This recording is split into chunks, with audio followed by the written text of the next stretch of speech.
अरे बेटा, तुम दोनों परेशान मत हो, मैं तुम्हारे लिए अगले महीने ही सारी चीज ला दूंगा। ठीक है पिताजी, अब हम दोनों खेलने के लिए जा रहे हैं। ठीक है बेटा, तुम दोनों जल्दी ही घर वापस आ जाना। इतना सोचकर दोनों भाई खेलने के लिए अपने दोस्तों के पास चले जाते हैं।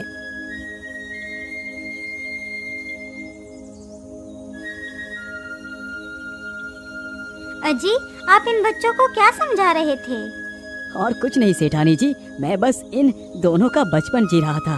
अरे जरा उधर देखिए, उन दोनों पक्षियों के जोड़े को। वह दोनों अपने बच्चे को कैसे प्रेम कर रहे हैं। इनके इस प्रेम को देखकर कितने आनंद की अनुभूति होती है। हाँ सेठानी जी, आप एकदम ठीक कह रहे हैं। इन्हें देखकर तो मेरा हृदय प्रसन्नता से भर जाता है। इसी प्रकार दोनों सेठ और सेठानी का परिवार खुशी खुशी अपना जीवन यापन कर रहा था।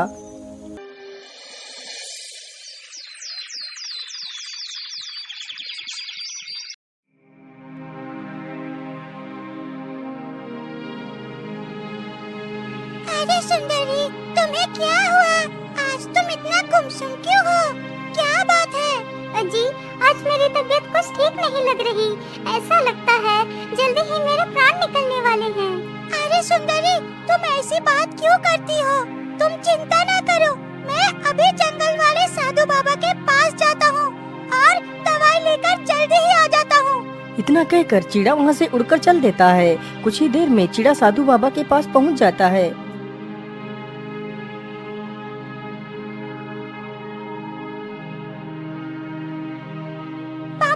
खोलिए बाबा, मेरी मदद कीजिए बाबा। क्या बात है, तुम इतना परेशान क्यों हो? क्या बताओ बाबा, मेरी पत्नी की तबीयत कुछ ठीक नहीं है, इसीलिए मैं अपनी पत्नी के लिए आपके पास दवाई लेने आया हूँ। फिर साधु उसे कुछ पत्तियाँ देता है। हे पंछी, तुम इन पत्तियों का रस निकालकर अपनी पत्नी को पिला देना तो वो ठीक हो जाएगी। ठीक है बाबा, अब मैं चलता हूँ, मेरी पत्नी अकेली है। इतना कहकर चिड़ा वहाँ से उड़कर चल पड़ता है और जल्दी अपने घोंसले में पहुँच जाता है।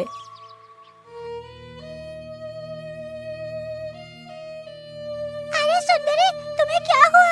तुम मुझसे कुछ बोल क्यों नहीं रही? देखो, मैं तुम्हारे लिए दवाई लेकर आया हूँ, तुम जल्दी से इसे खा लो, तुम ठीक हो जाओगी। बेचारा चिड़ा उसे उठाता रहता है, लेकिन चिड़िया अब कहाँ उठने वाली थी। वह तो इस दुनिया को अलविदा कहकर बहुत दूर जा चुकी थी। बेचारा चिड़ा और वह दोनों बच्चे उस मृत चिड़िया के शरीर के पास बैठकर रोते रहते हैं। अरे सेठानी जी, आज इस चिड़े को क्या हुआ? ये रो क्यों रहा है? सेठ और सेठानी दोनों आपस में बात कर ही रहे थे कि तभी चिड़ा चिड़िया की लाश को उठाकर घोंसले से बाहर निकलता है और पेड़ के नीचे आकर एक गड्ढा खोदने लगता है ताकि वह अपनी पत्नी को पेड़ के नीचे दफना सके। अरे ये क्या, ये चिड़िया तो मर गई है, तो इसका मतलब ये चिड़ा इसी के लिए रो रहा था। अजी, ये तो कितना बुरा हुआ, बेचारे की पत्नी की मृत्यु हो गई, बेचारा अब तो अकेला ही रह गया।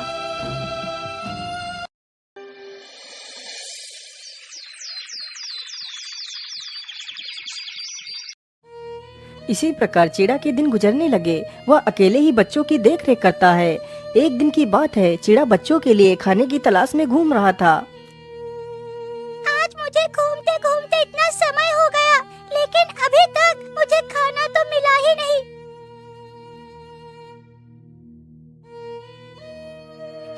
हे भगवान, मेरे लिए ना सही, मेरे बच्चों के लिए खाना दे दीजिए।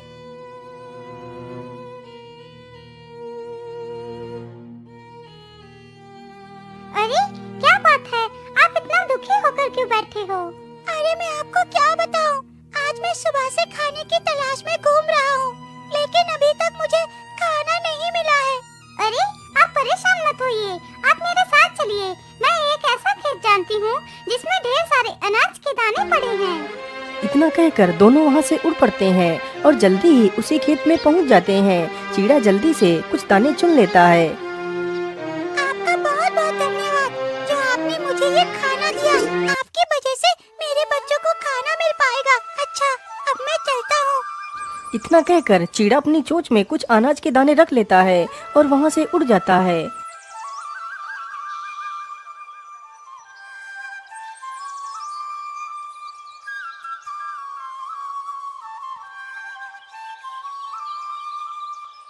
अब तो वह चिड़ा रोज उसी खेत में दाने चुनने के लिए आता है और उस चिड़िया से मिलता है। इसी प्रकार उन दोनों को काफी दिन गुजर जाते हैं।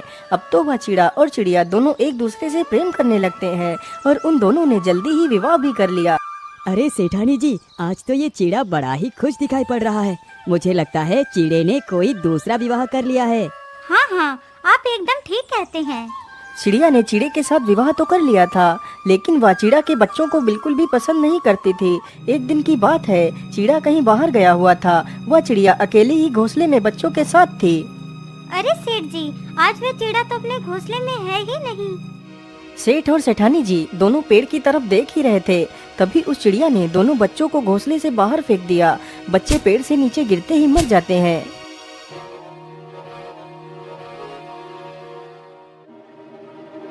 अरे राम राम, इस दुष्ट चिड़िया ने तो बेचारे बच्चों को नीचे फेंक दिया। ये तो कितनी दुष्ट है।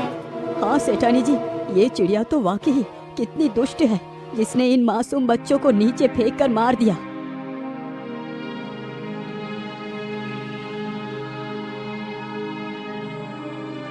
अजी, आज मैं बहुत दुखी हूँ। जब से मैंने उस चिड़िया की यह करतूत देखी है, तब से मेरे मन में एक सवाल गूंज रहा है।